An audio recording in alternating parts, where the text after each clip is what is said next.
But first, yesterday we heard the Director of National Intelligence, James Clapper, at Congress saying that North Korea's nuclear effort is the top threat to the United States. What would you do to deal with that reclusive country? I would get China to make that guy disappear in one form or another very quickly. And let me tell you, people say, how do you make him disappear and assassinate him? Let me just tell you, no, well, you know, I've heard of worse things, frankly. I mean, this guy's a bad dude, and don't underestimate him. Any young guy can take over from his father with all those generals and everybody else that probably want the position.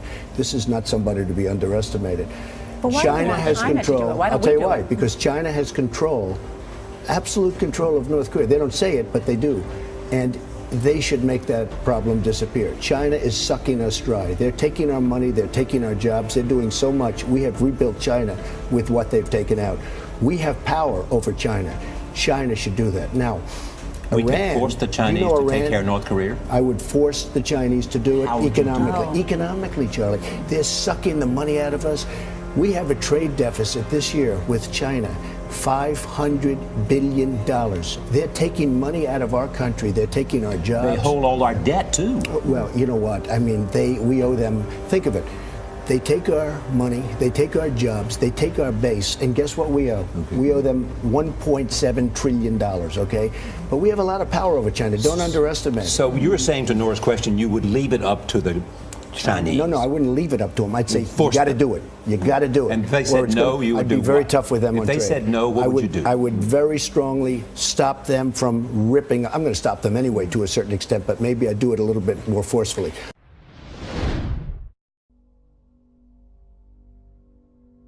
It is important to acknowledge the fact that the United States of America and its allies are going to war in the South China Sea region. There is no doubt about that. Both sides are positioning their aircraft carriers and putting missiles where they can in the South China Sea region, on Korean Peninsula, and in Japan. What we're seeing in the United States is the process of a direct war between the global elite, who is trying to prevent a global war, and the local United States elite, who is trying to start a WW3 in Ukraine, on Korean Peninsula, and in the South China Sea region. Prepare for war at sea, China Defense Minister warns. The warning comes a day after China launched a massive naval drill, which is set to prepare China for a sudden, but at the same time, short war. China is ready to confront the US if it intervenes in the South China Sea region. The Chinese Navy held a large-scale live ammunition drill in the East China Sea, which involved hundreds of ships and submarines from all three fleets of the People's Liberation Army.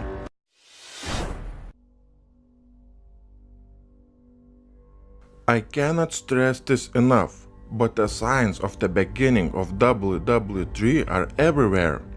Pentagon finally admits that WW3 is around the corner. China reveals that WW3 in the South China Sea, it will be fast and deadly. We have been consistently reporting on a possible global conflict between the United States and its allies on one side, and Russia, China and its allies on the other side. The dispute in the South China Sea has severely damaged the United States' relations with China. The Chinese Defense Minister Chang Wang-Kwan told his country's citizens to prepare for what he described as the People's War at Sea. Mr. Wang Quan was referring directly to the United States' planned provocation under the pretext of illegal man-made islands.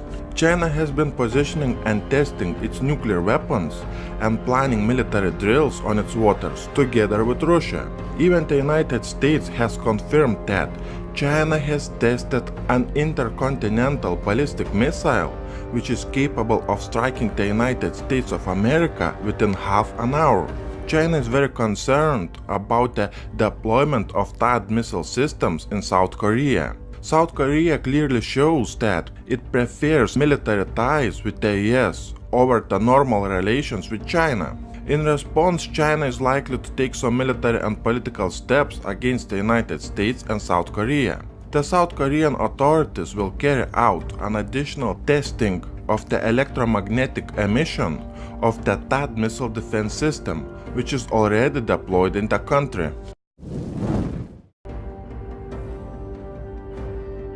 As tensions in the South China Sea region continue to escalate, both the US and China appear to be ready and willing to engage in a conflict of using the electronic warfare capabilities. China has apparently constructed a considerable number of radar installations on the South China Sea islands, those facilities which could potentially be employed for a variety of purposes. The radar installations can drastically increase China's real-time awareness and intelligence capabilities over a large portion of the region. While radar installations may appear less threatening, for example, surface-to-air missile systems or air bases, they in fact give China a significant edge over other powers that operate in the South China Sea region. China's growing military and intelligence satellite network will allow China to better track foreign military assets in the region. What this allows is a more sophisticated and reliable over-the-horizon targeting capability for China's growing arsenal of anti-ship ballistic missiles, extending a more credible attacking coverage to moving targets like the US aircraft carrier strike groups.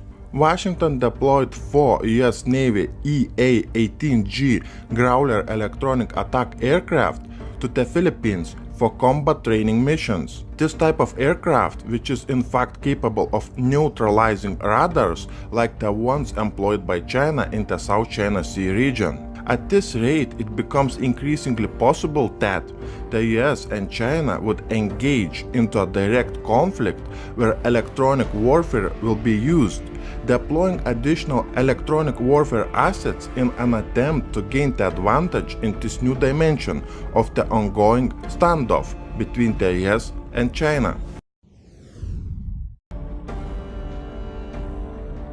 Will the South China Sea dispute trigger the US-China war this week? The signs that the global financial system is collapsing are everywhere, and this time they need a world war to reset the current global financial system. Remember, the name of the game is the total control of the world. Chinese expansion into South China Sea is bringing conflict between China and its neighbors, such as Japan, South Korea, the Philippines, and Vietnam.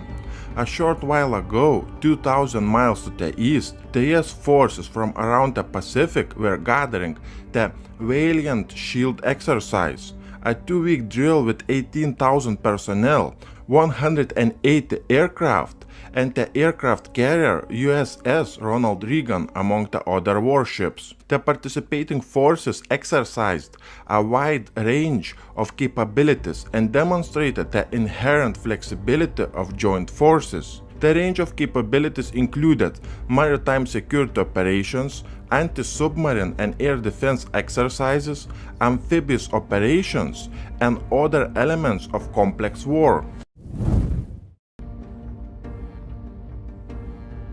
China has issued its first white paper on issues related to Asia-Pacific security cooperation. In the 6-point proposal, China stated that small and medium-sized countries do not need and should not take sides among big countries, especially during a conflict period. To build an Asia-Pacific partnership featuring mutual trust, inclusiveness, and mutually beneficial cooperation. All countries should make joint efforts to pursue a new path of dialogue instead of confrontation, and pursue partnership rather than military alliances. China would step up its role in regional and global security to take on greater responsibilities. China is ready to pursue security through dialogue and cooperation in the spirit of working together for mutually beneficial results, safeguarding peace and stability jointly with other countries in the region. China remains committed to upholding peace and stability in the South China Sea region, and China will continue to maintain dialogue on the issue with the Association of Southeast Asian Nations. China has also warned that it could be forced to issue necessary responses to the provocative actions which infringe China's territorial sovereignty and maritime rights and interests, and undermine peace and stability in the South China Sea region. China was specifically talking about the provocations of the United States in the South China Sea region. China has added that any negative effort to internationalize the South China Sea issue will be an act of war. This is a clear indication that China is ready for confrontation against the United States and its allies. As we see so many negative things going on at the same time, it becomes very hard to comprehend what is really going on in our world. Many of you left a comment under my videos asking me the following question: what is really going on? The answer is very simple. We are witnessing the old financial order or the global financial system which is collapsing. And finally everyone can see that. What I call a global financial system or old financial order, in simple terms you can call it the ability to print money out of thin air and make the whole world slaves to you by doing that. When you see any big headlines in the news, try to relate that information to the collapsing global financial system. Simple as that. Russia, China, Japan, Germany and the rest of the world was made colonies by the global elite who can print money. The bankers who can print money out of thin air, they invested hundreds of trillions of US dollars, euros and yen to make the whole world slaves to them. They established a system to control the whole world. They used a direct form of colonization, such as in Germany, the countries under direct TIS military control. Or those bankers can use the constitutional colonization, which is a soft form of colonization. The best example would be Russia and Japan. This system can collapse anytime now, and their goal is to take us to war. Watch my next video. Click the card there or click the link below this video.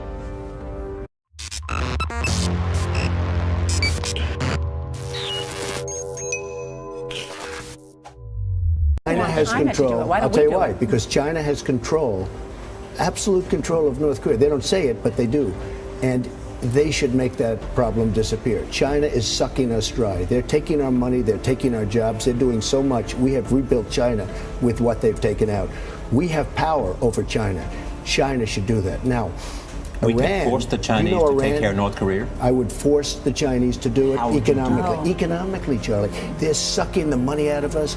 We have a trade deficit this year with China, $500 billion. They're taking money out of our country. They're taking our jobs. They hold all our debt, too. Well, you know what? I mean, we owe them. Think of it. Guy disappear in one form or another very quickly. And let me tell you, people say, how do you make him disappear and assassinate him? Let me just tell you, no, well, you know, I've heard of worse things, frankly. I mean, this guy's a bad dude, and don't underestimate him. Any young guy can take over from his father with all those generals and everybody else that probably want the position. This is not somebody to be underestimated. But why? They take our money, they take our jobs, they take our base, and guess what we owe? Okay. We owe them $1.7 trillion, okay? But we have a lot of power over China. Don't underestimate it. So you were saying to Nora's question, you would leave it up to the Chinese? No, I wouldn't leave it up to them. I'd say, you got to do it. You got to do it. And if they said no, you would do what? I'd be very tough with them on trade.